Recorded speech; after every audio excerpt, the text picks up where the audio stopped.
Next up, we have Jack Owens from Thumb Genetics. Hey, Steve, how are you? How's it going? Good. Here, I'm getting the camera set up. Can you hear us okay? Yep, we can hear you all right. Can you see us? Say hi, yeah. Dad. This is my father, Lloyd Owens. Dad, do you want to introduce yourself? Hi, I'm Lloyd Owens. I studied biochemistry at Southern Illinois and prosthetics at Northwestern. Can you get a little closer? Just having a hard time hearing you. Okay. I studied prosthetics at Northwestern. I think you're connected to the mic is on your earpiece. Yeah. There you go. Does that work better or something? Yes, that's perfect. Okay. I'm learning how to do this. High tech all the time. Does that work? Perfect. Now we can hear pretty you clearly. Pretty nifty. All right. Well, anyway, I've worked mostly with patient diets. I treated diabetic patients for 25 years as a prosthetist and working with their diets. Got involved with medical marijuana about 12 years ago when the caregiver system started here in Michigan. Then we advanced into adult use as the system progressed itself. So our main interest was medical marijuana, and that's what we've gotten into. And kind of our look down the road is collecting information on the effects of cannabis on medical conditions. And that was our impetus into us getting into this industry. And since then, it's been a learning curve, a huge one, and been interesting the whole way.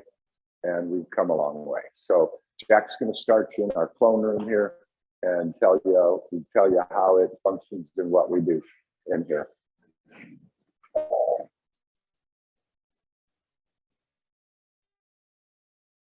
Really wanted to jump into was with aquaponics and everything, the main thing of it all is good plant start and good structure of your root system.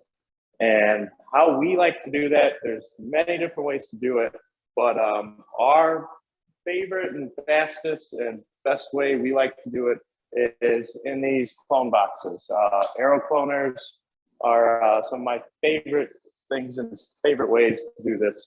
It's pretty simple. The only rule you have to follow is to keep it clean. Cleanliness is key. Keep it clean. When you get these brand new out of the box, they're nice and everything, and you get a couple runs, and then you notice they might not work or anything, or your root growth is slower, your plant's not starting as fast. And main thing, and most people find, is it's just not being cleaned, but you really have to hard clean it. So one of the things to do is strip it down, take apart the pump, make sure the back end off the pump. It's all about cleanliness. Soak it in hydrogen peroxide, run the pump with hydrogen peroxide through the pump. Make sure you just get it all clean. I mean, if it looks clean, it still might not be clean. So that's the biggest part to get your roots. As you can see, it's all green. You're really not going to find any yellowing here, because next keeping it clean is keeping your pH level correct. Depending on the plant, it's really based off your genetics of your plant, but there is an ideal where you want to be. You could be probably around 6 pH is where you want to be at for a good starting norm. But definitely always keep them clean. Check your pH of your box daily. Don't slack on those two things, and you should have success. If you want, Casey, come over. Let me get some gloves. That's another thing. You always want to glove up, whether handling anything. Always want to wear gloves. Just keep it clean. Like,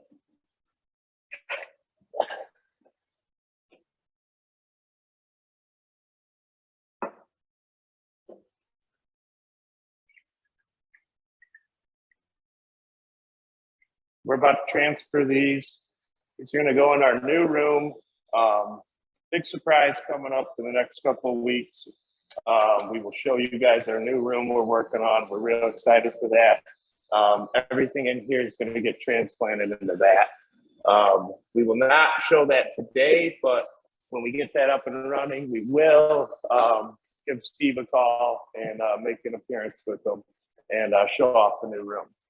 But we got our Cushman strains that run really well, apple fritters, wedding cakes. We have some of our crosses, like our forum cookie crossed with our Cushmans. We have our lemon skunks that we're going to use that to cross with. And mainly right now, that's what we're going to put in our next room.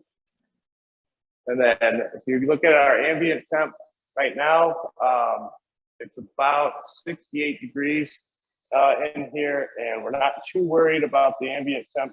It's mainly trying to keep all these boxes at the proper water temp. You're going to start growing stuff if you're over 75. So pathogens and stuff that's going to affect like root rot and stem rot, that's the type of stuff you want to avoid. And with high water temp, that's going to grow that stuff. So keep your water below that in these small boxes. You're going to have more success and wider roots. Let's head out of here and let's go to our fish tank. Check all that out. But yeah, this is the clone room. Pretty good, Dan. That's right.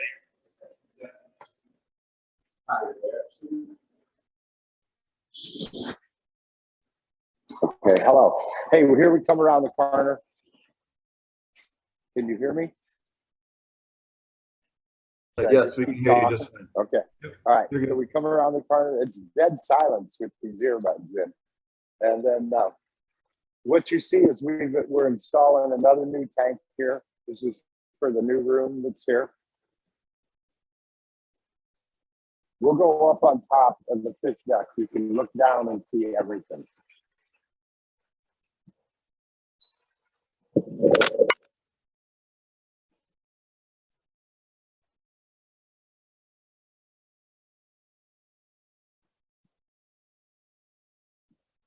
These are our fish tanks right here, and we have 4 fish tanks. Each tank has between 60 to 400 fish in it, depending on their size. We keep them pretty clean, pretty fed, and they're basically some pretty happy fish here as far as this. The larger they get, the more prone they are to jumping, so you have to net the top of the larger fish. And then what we use is we use an overflow system. Instead of 1 drain in the bottom, we have 2 for a swirl factor. It gets more solids out of the system.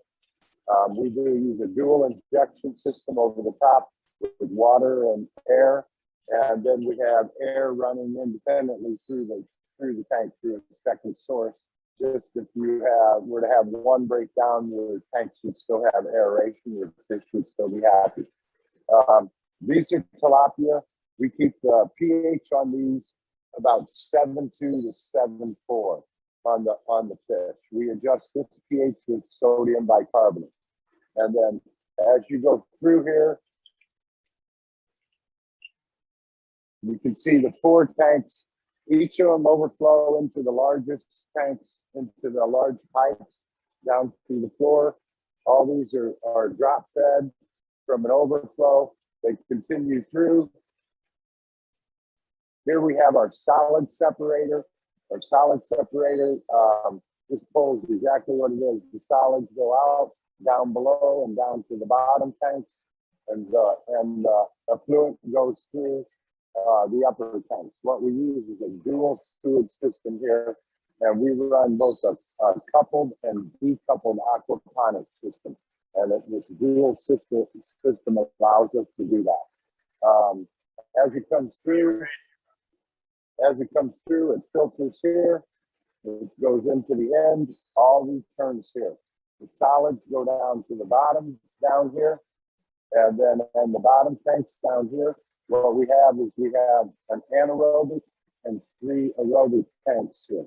And what we do, this anaerobic tank is where the solids end up. And then that is full of earthworms. The earthworms do their jobs. We have 2 filter tanks, and then we have a delivery tank. And that's the system that we use. So we have an upper and a lower sewage treatment system here. And this way we kind of get the most out of it. It allows us to do some dosing to the system in a minor way. Remember, aquaponics is short on certain nutrients that have to be supplemented. And those are generally the easiest ones to supplement. So it's pretty nice little setup.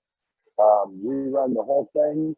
This water is heated on the top and chilled down below. Our plants require one temperature of water, our fish require another temperature of water.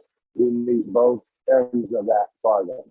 And then I think we're going to move on down the ramp, down the other side here. And then did you show the tank farm down here? Yeah. And this is our tank farm here. These are, so the whole system is about 6,000 to 7,000 gallons here. And then I'm going to pass this on to Jack right now.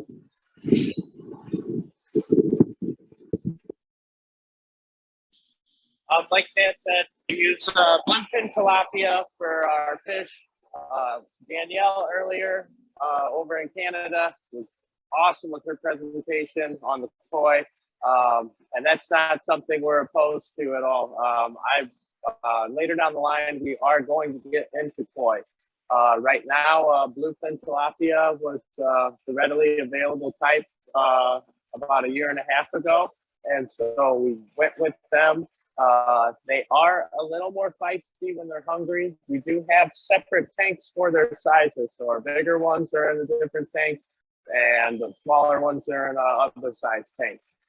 They seem to beat up the littler fish if they are hungry, and they are more aggressive than a koi fish. But they are not very susceptible to disease. They can handle the fluctuation in temperature. If you do get it too high, they will start breeding. So we always make sure to maintain our temperature and everything. Right now, Dan's about to feed them.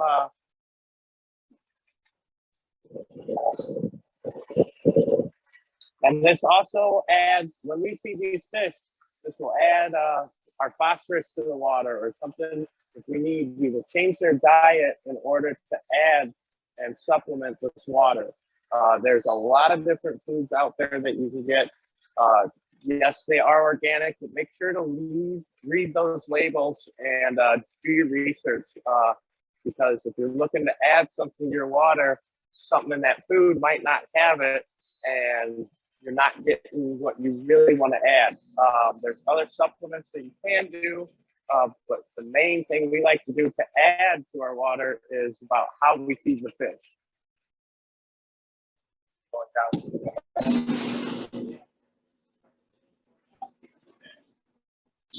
Okay.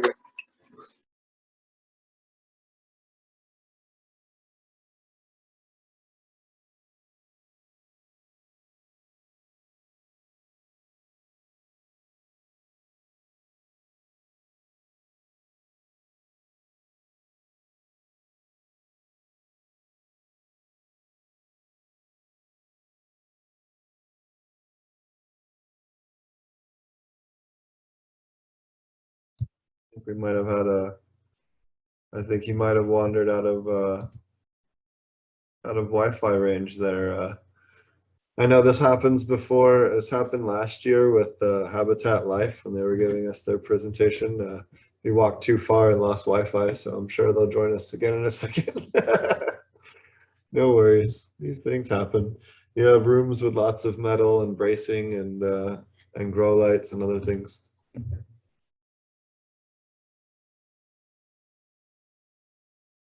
Especially if you have a ton of ballasts that they change. Are we back? There we go. There we go. Very good. The lost you. But hey, one of the things that we thought of when we built this place is there's not enough forethought, and we certainly had the same mistakes that our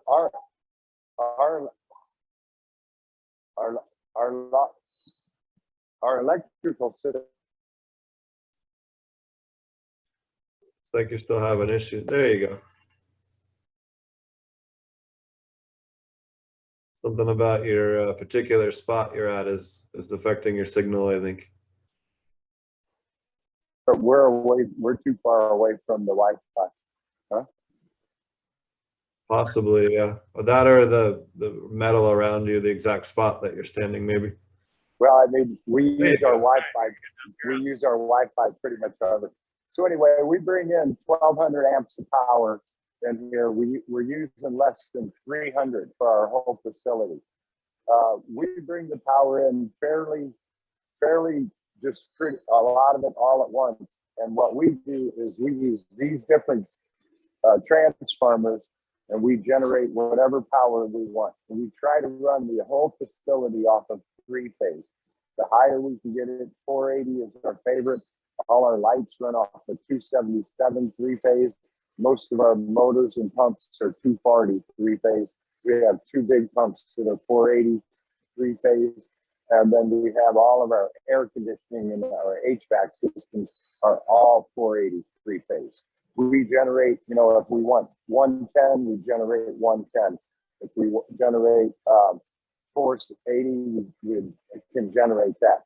One of the biggest things, the money savers for our facilities, that this is a big secret here, is that you pay for the highest leg on your power. So what we went through is we went through and we balanced these legs on all these fuse boxes. We have dozens of fuse boxes around this place. And so you go through and you balance the power in each one of those fuse boxes so that you can bring the amperage to all an even level. And at an even level, you're going to lower your cost considerably. The power company charges you on the highest leg usage of your power. So you want to bring them down, average them all, move the wires in your fuse box so you get that amperage level the same across that fuse box. And when that amperage level is lowest and average across those fuse boxes, your power bills will go down considerably.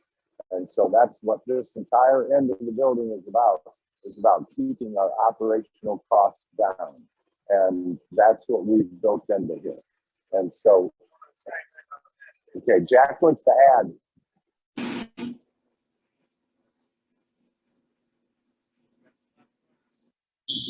Right. Another thing that a lot of grows and a big tip that I'll share with you guys on power saving, especially on the commercial side.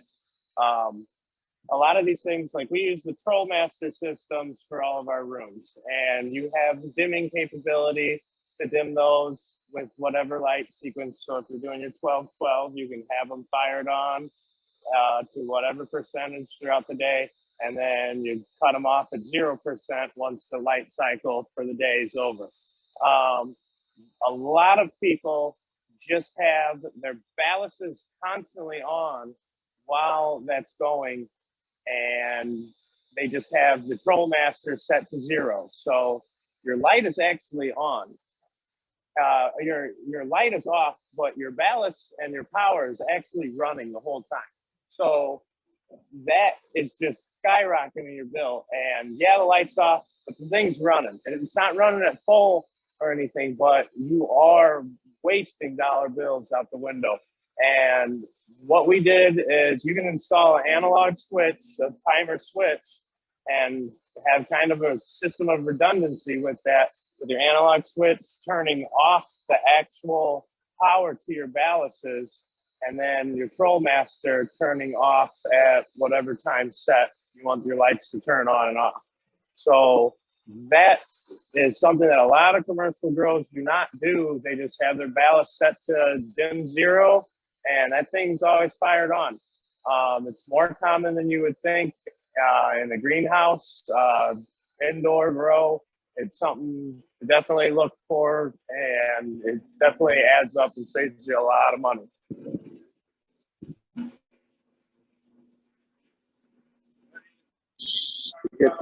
We'll do it from the top. So we have this ramp inside of our building. runs down there. We're installing plumbing for the new tanks that are going in. You'll see it over the top when we're down there.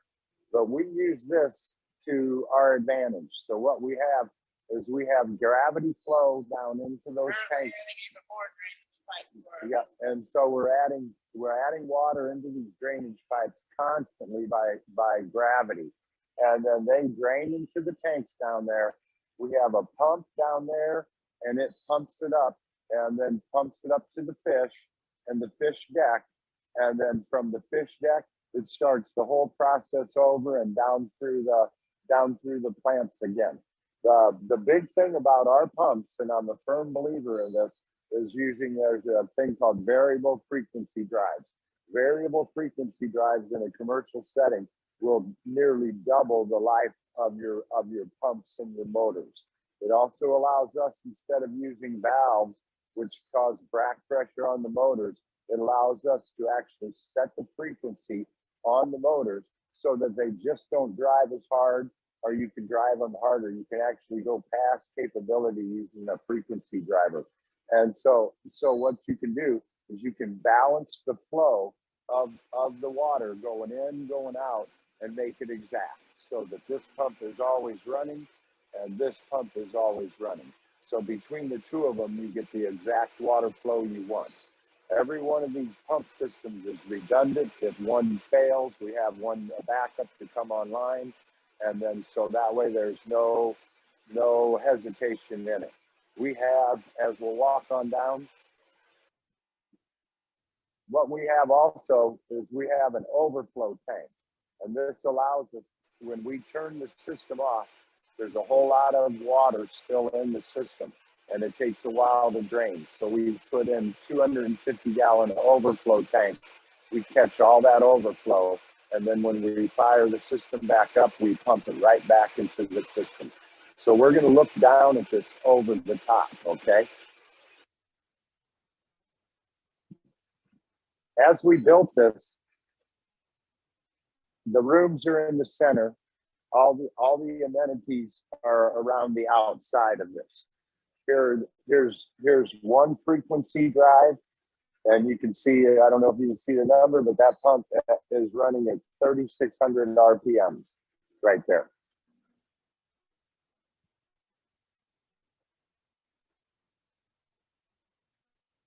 Here's another frequency drive right here. You can see the water is always splashing into those tanks, always draining out of those tanks. We have an overflow system over there that will hold 250 gallons of overflow.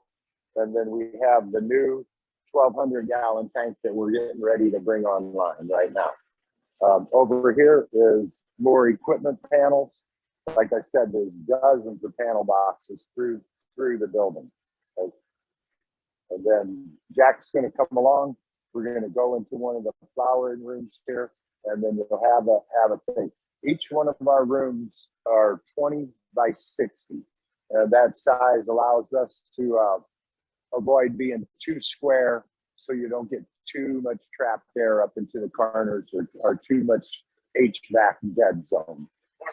So yeah, we went through that. So we're going to go into the room here. I'm going to pass you back to Jack.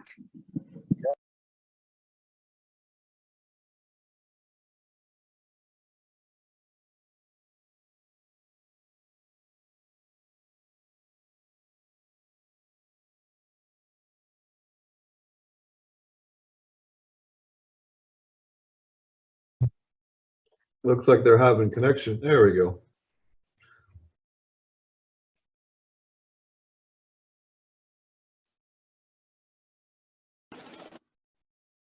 Just leave it. There we go. All right. There we go. Oh. There you go. Now you're back. Sorry about that, Steve. No worries. Yeah. All right, what we have here is we have our beds. We have a double decker. You like kind of go up, Casey, you can see, kind of go up here. We have a double decker system.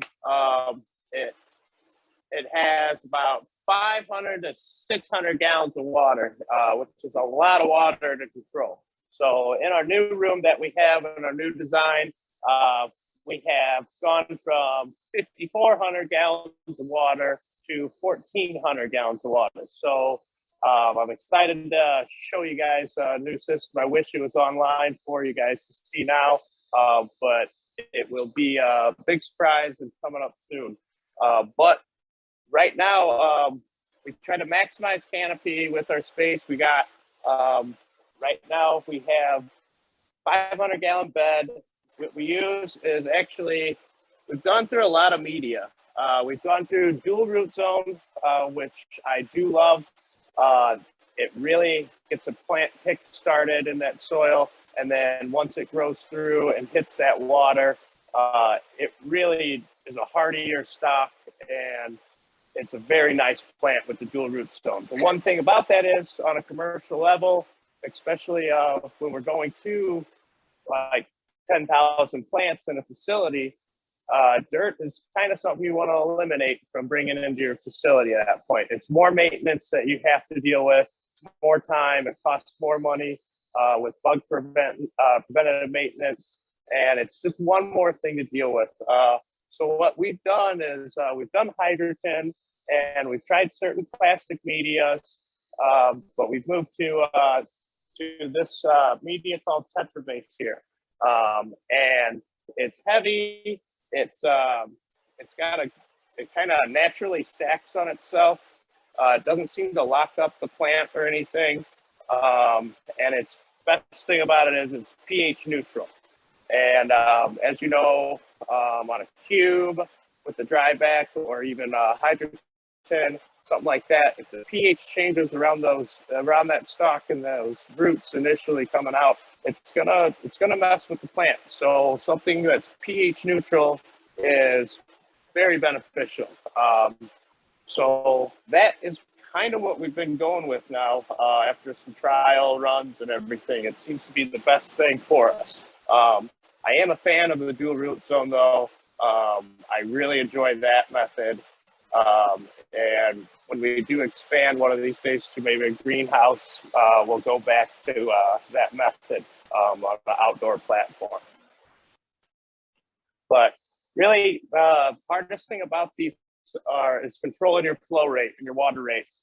There's a lot of plants stacked here, but in a DWC system, you can stack your plants without really messing them up. But we are going to single them off, and once we do that, we feel like the roots aren't going to entangle with each other. There's going to be less stress. The plant's going to be able to kind of branch out a little more. With this system, we have noticed we can land the lights right on top. You can get your 660 or 800 par in flowering. The LEDs are one of the greatest things now that they got them going. HBS, even though it does work well, LED technology is there now, and it is more expensive, but if you can afford it up front, I would recommend it. You can really just get that part of where you want without burning your plant. As long as your NPK and your tier 1 and tier 2 nutrients are all balanced correct, you can boost that light intensity up more. And depending on your EC content of your nutrients or your electric conductivity, you can boost up your light intensity. So you start seeing these growers go and try to shoot for 1,100 and 1,200 par. And it all depends on what your relative humidity is, your DTG, your root temperature, especially in DWC, root temperature is everything. You can run this at 82, 83 degrees, no problem. If your root temperature is low enough to be at like your 67, 68 degrees. So with that, I'm going to pass you off to Dad here real quick. Put in.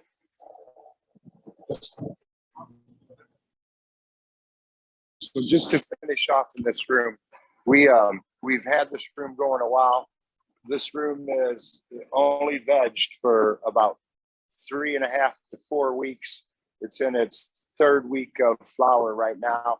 As the beds fill out and go all out, I think Jack's going to pull a ladder up, and as the builds fill out, we add this netting. This netting adds support and stability.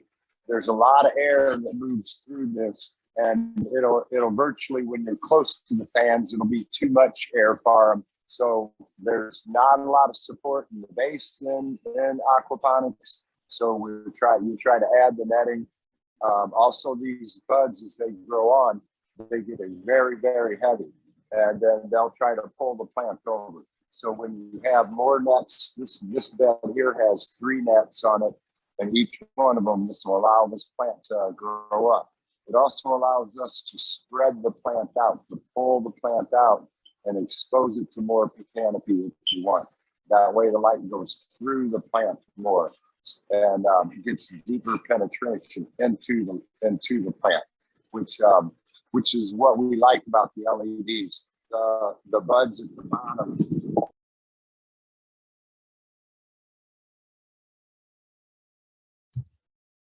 It looks like he's experiencing some technological differences. Quote idiocracy there. I'm sure they'll be back here in a moment. I hope everyone's enjoying the conference so far.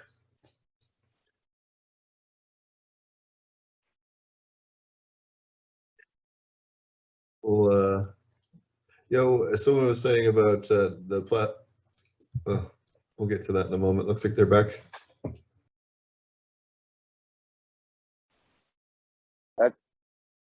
You missed it, but that's about it. It looks like Steve's.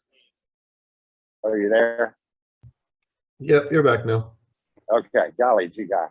And then, but we net it 3 times for support for the weight and support for the stalk. So as it moves back and forth, it doesn't wiggle that root ball just too much. And then that's about it. The air is actually turned down a little lower for these plants right now. It'll be picked back up, but most of the air will go underneath. It actually doesn't blow across the top. It's blowing underneath, and that's a part that we want to take care of. And so most of this air is actually moving down low versus being up high. And then we're going to walk back out the room, and we're going to walk back to the front, and we're going to go through our little science room right here. Okay.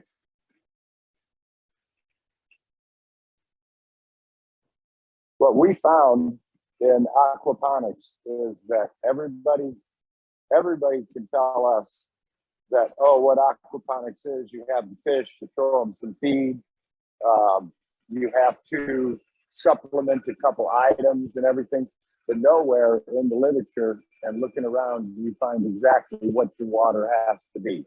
Okay, so what we're working on is we're working on figuring out the ratios and what goes into making the plant. Okay, and so we developed a little science department over here that we're walking to, and we bought some testing equipment. So we test our water every day in the facility, okay? And by testing our water every day, we get Sarah's graphs. And so by testing our water every day, we use this science station, comes from Hannah. It's a real simple thing. We can run 92 experiments on our water, plus we can custom design a few of them. And so what we do is we know what's in our water.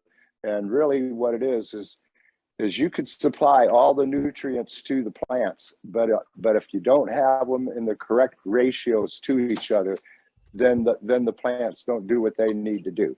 So what we do is we establish those ratios and we're learning and trying to build that curve, because this is one of the pieces of information that's really not out there, is to find the premium ratios like potassium, calcium, and magnesium are a ratio that should be on each other.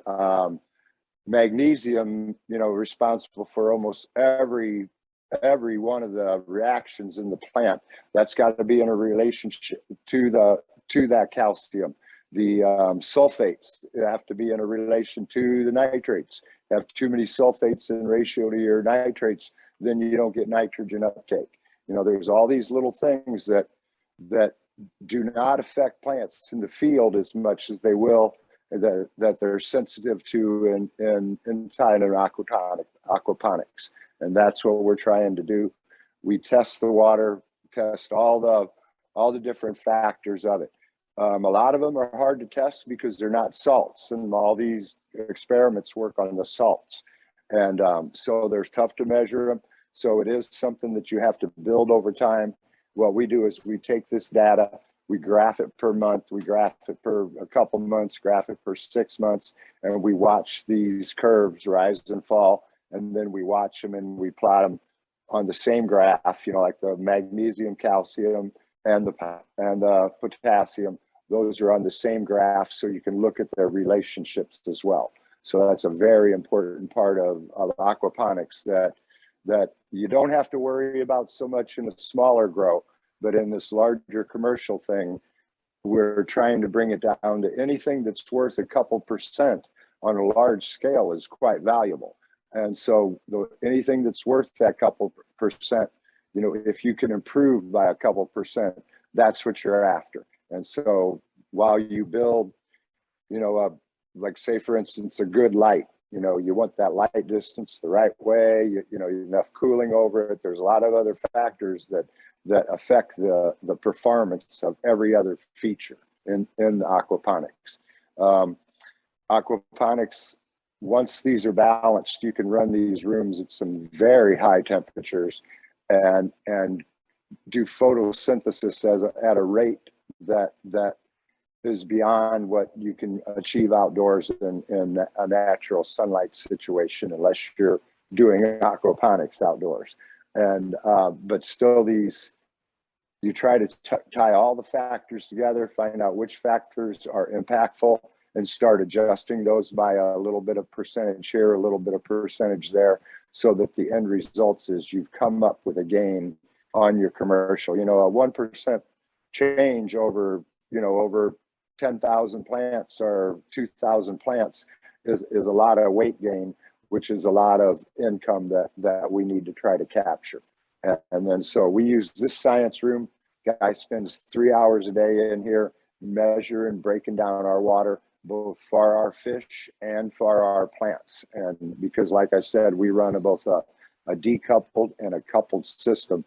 And we, you know, it's coupled for a while, it's decoupled for a while. And we have various reasons that we're trying out and saying, hey, this is why we're doing this. And so as we keep experimenting, we keep on trying to find out where the goalposts should be and then get to those goalposts is what we do. And then I'll turn you over. Oh, I see. He's hitting the off button when he transfers the audio, when he goes to switch the earbud. That's what's happening. He'll be back with us here in a moment. Sorry about the whiny puppy in the background. I'm not quite sure what his... There we go.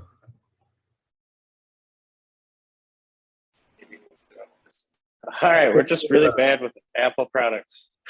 No, it's fine. I think he's hitting the button when he pulls it out of his ear by accident. Yeah. All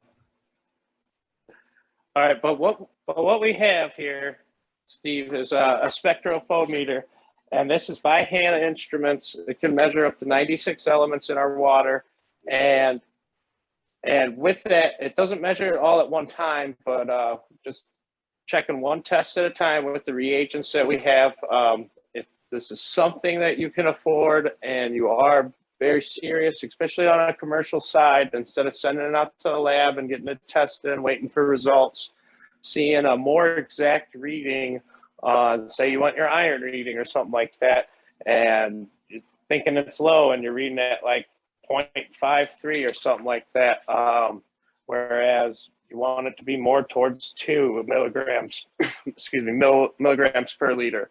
So something like this definitely can check yourself, and it's definitely a tool that gets used every day. it's necessary for this type of scale of grow. As far as helping us learn with the process, it helps with what we're going to foliar spray or what we're going to need to feed the fish next. It kind of maps out our plan, and eliminates a lot of guesswork and checking a leaf to see, oh, well, we're starting to see some deficiencies in this. Instead of seeing the leaf and what it says, we're more likely to see the number first versus the changeover in the leaf. We'll see it in the water first and kind of plan our attack before we actually even see the change in the system. It's very similar to like Danielle was speaking with her numbers and everything. It's something that's very important to the cannabis system. Cannabis, everybody compares it to the tomato, but it's really more similar to cotton than anything. And there's not a lot of tests for aquaponics on cotton. So you can see the numbers and the milligrams per liter on like your nitrogen, your phosphorus, your potassium. You can see and go find those numbers and what my urban farm or my aquaponics tomato numbers need to be at. But as far as cannabis, it's not really public knowledge. And I know a lot of people on our panel and everything today, they probably have those numbers, but it's something that you really have to, everybody's facility is different, and it's something that's not readily accessible to the public. So if guys like us keep working on it and figure it out, one day all that can be public and we can really just kind of, everybody can grow with more ease. So as long as we're laying down the footwork, we can figure out what's the perfect ratio, what's your balance at, what kind of NPK scale are you really needing? Because as we notice in aquaponics, at least, you don't need that, well, 2.2 EC and blowing out the water and everything. You don't need that. Yes, it works if you can dial it in correctly, but it's dangerous and your plant can change overnight with that type. You got a little more cleaner, a little more softer, easier scale, and you can still get giant yields off of your aquaponics and DWC crossover. And the water does work with, if you're just using soil plants, if you can maintain this water and get it down, it does work by feeding soil. It does work with cube and Rockwell grows and everything. This water is not just for your parts per million and on your NPK scale. It also has to do with your beneficial bacterias and your microbials. And that's what we're doing in the aquaponic system. That's the reason why you're making that fish tea.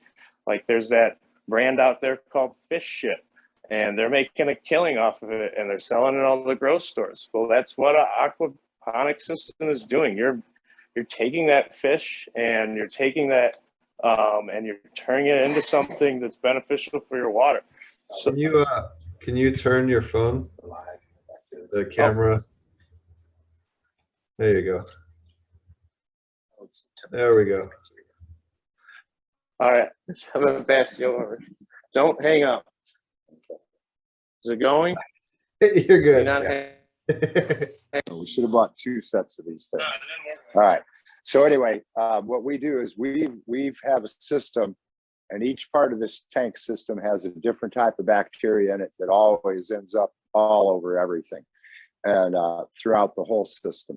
So the beneficial bacteria are the biggest factor in here, and the health of these are. So the pH adjustment and the water temperature is actually designed for the benefit of those, and then everything else benefits off that.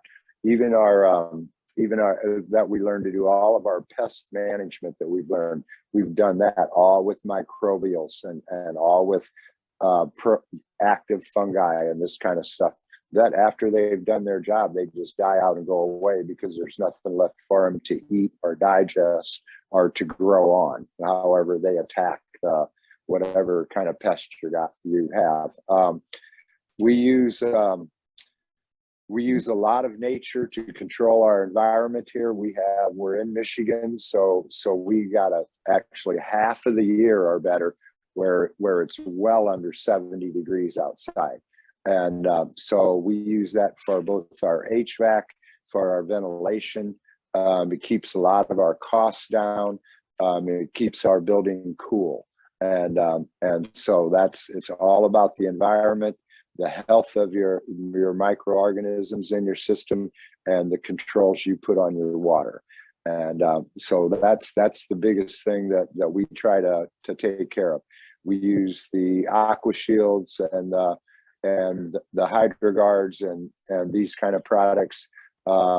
There's a lot of others that we use. We try to vary these products too.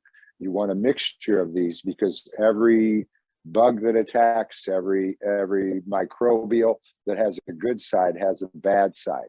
And I got to say that we buy our bacteria, because when you go to a pond and you get bacteria out of a pond, or you get bacteria out of the earth, you get the parasitic and you get the bad as well as the good, because that's what nature has. And nature has an ability to generally overcome bad with good.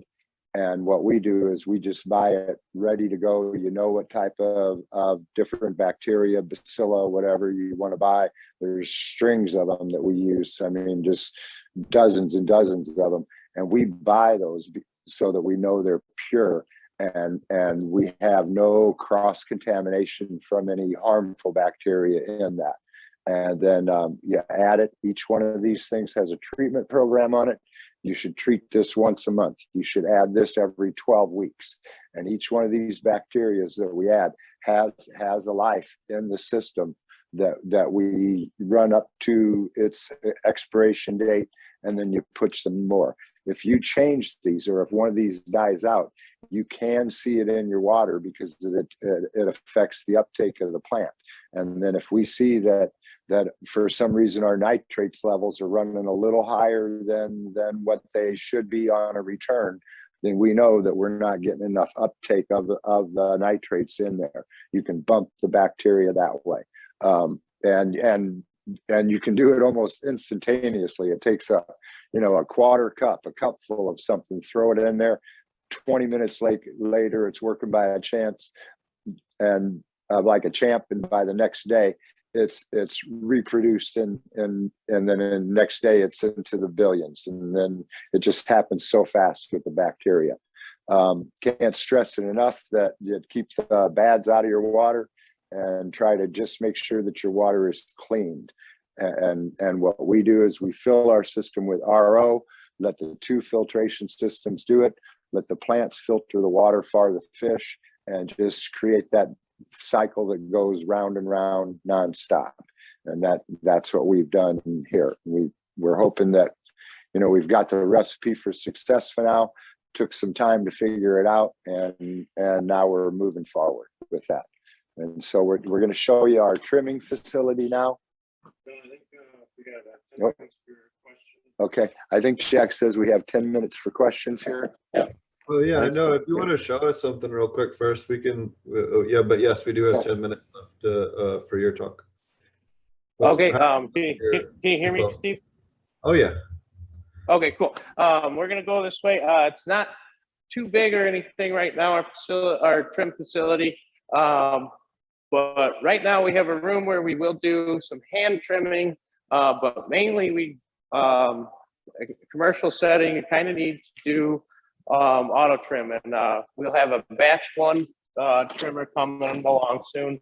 But right now it's this really takes down the manpower, but we run the blades slow. We run everything real slow on our T4 and our trim saver, because we don't really like to beat up the bud and knock off those trichomes and take away from the plant. So we try to do as much hand trimming as possible, but when there's just too much load, we go with the T4.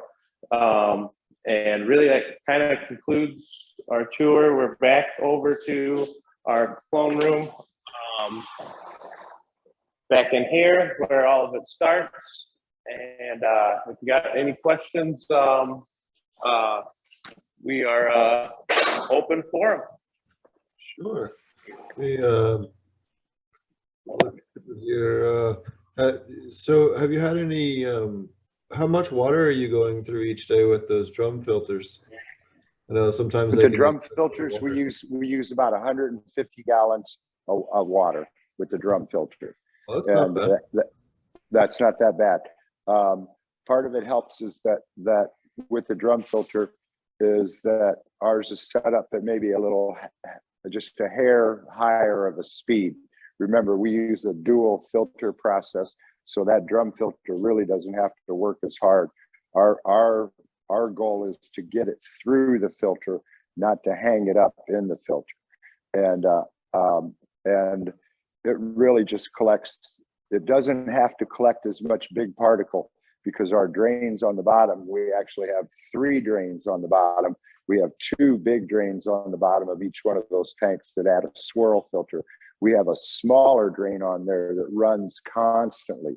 So there's constantly a flow out of the bottom of that tank as well, and as well as the overflow at the top.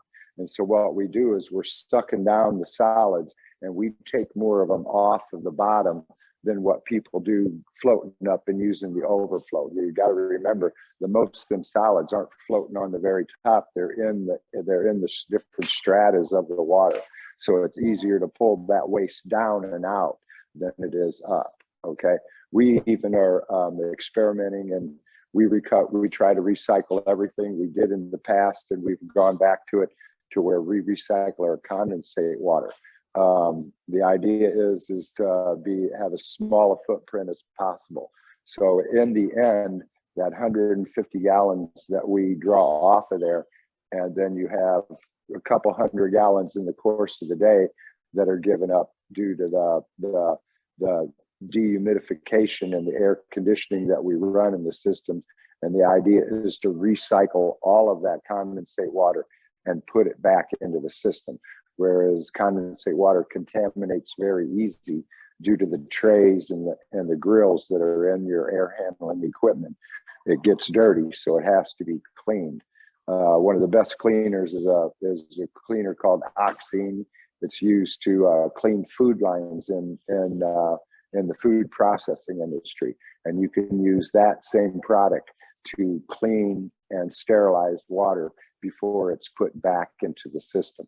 So we have a truly a minimal loss system here by recycling all of the water at all the stages that we have. Does that answer that question? Yeah. We had another person ask about the media that you're using, the black media. Yeah, the Tetra base.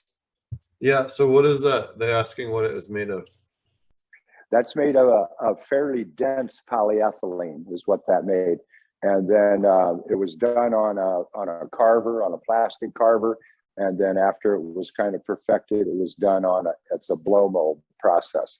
So those are mass-laminate. They're a very heavy media, so they're real nice in keeping the plants steady. Yeah, they're a little each. If that can be armory approved or not. Reused?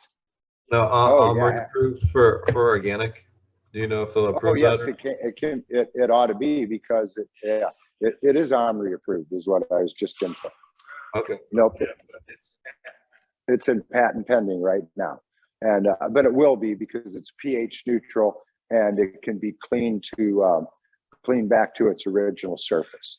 So it will be Omni approved. That shouldn't be a problem with that at all. And because you can go take it back to its original state. And that's one of the things that for Armory they're looking for, is that, hey, do you alter that substance through its usage? And in this instance, you're not altering that substance. Because it is pH neutral, it doesn't support growth on itself very, very well. Okay, it's not like hydrogen. There's a lot of porous pockets that can collect debris. And actually, the problem with the hydrogen is some of that debris it collects is not good debris, not good bacteria. It'll grow in those crevices. We don't have And we don't have any of those problems with this media because it doesn't have the hidden crevices. When you clean it, you can clean every bit of it. You can pretty much just soak it in the hydrogen peroxide, and it's good to go again. So yeah, and we reuse it from harvest to harvest.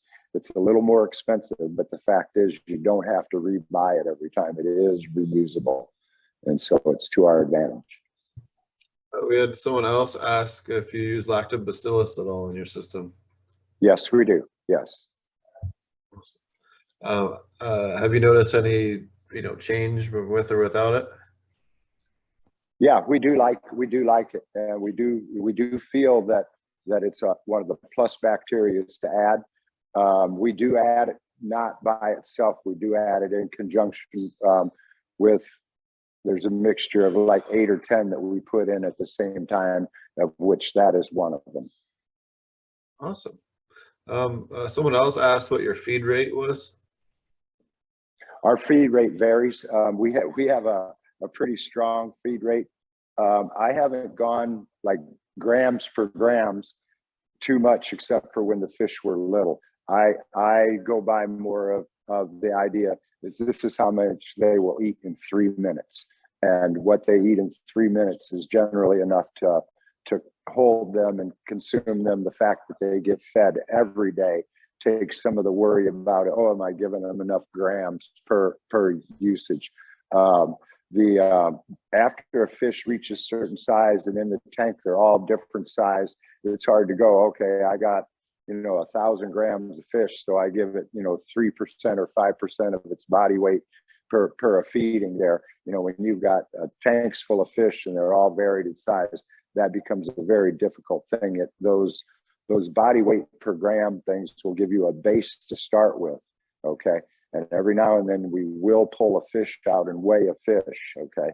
Not to say that we disregard that completely, but we really go by the amount of food that can be fed in 3 minutes. We add that food a scoop at a time. We don't just throw a couple pounds on, or so many grams on. We add that a scoop at a time so you can monitor the rate at which they're feeding it. And that's how we do it more than by body weight. Awesome. Well, it looks like we're just about out of time. Why don't you tell everybody how to find you and find out more information about your flower? Yeah, we're at Thumb Genetics, like the thumb on your hand, and all one word.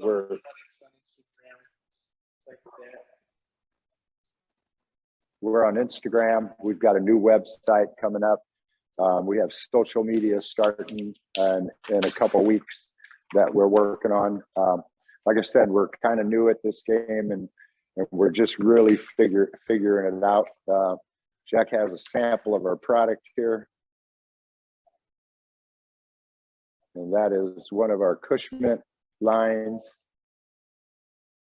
And we pre-packaged that for sale. That's something new. We started our packaging, and it just makes it easier. This is a cleaner way. Everybody knows that things like aspergillus and this kind of things are floating in the air. Get it in the package as soon as you get it the curable state that you want. Then throw it in a package. It'll keep it cleaner, keep it fresher for a longer period of time.